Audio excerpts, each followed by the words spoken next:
بسم الله الرحمن الرحيم.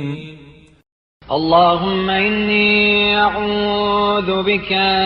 من هيجان الحرص وسورة الغضب وغلبة الحسد وضعف الصبر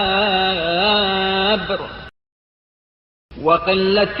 القناعة وشكاسة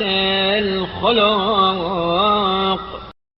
وإلحاح الشهوة وملكة الحمية ومتابعة الهوى ومخالفة الهدى وسنة الغفلة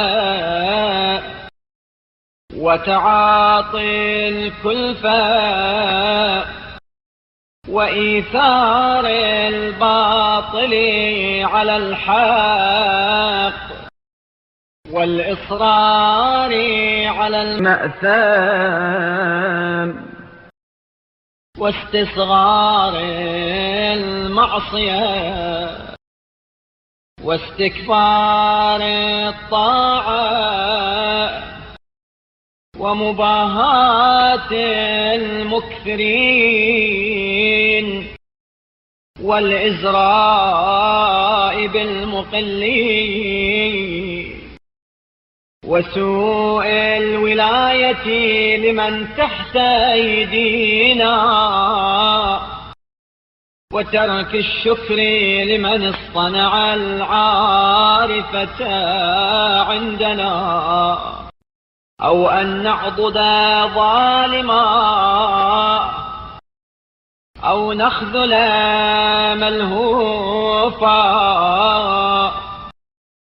أو نروم ما ليس لنا بحق أو نقول في العلم بغير علم ونعوذ بك أن ننطوي على غش أحد وأن نعجب بأعمالنا ونمد في آمالنا ونعوذ بك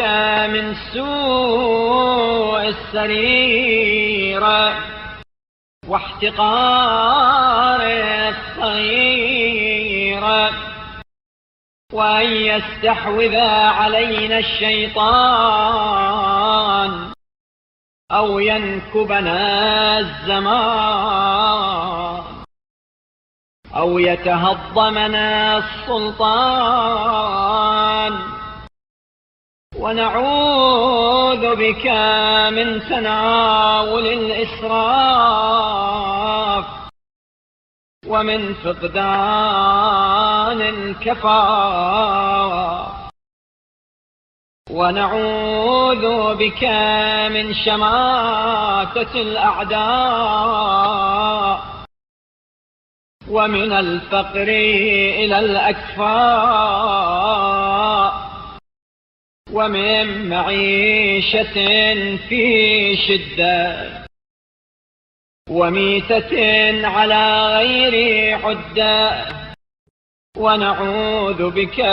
من الحسرة العظمى والمصيبة الكبرى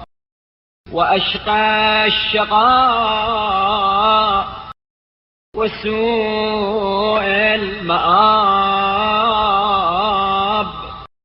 وحرمان الثواب وحلول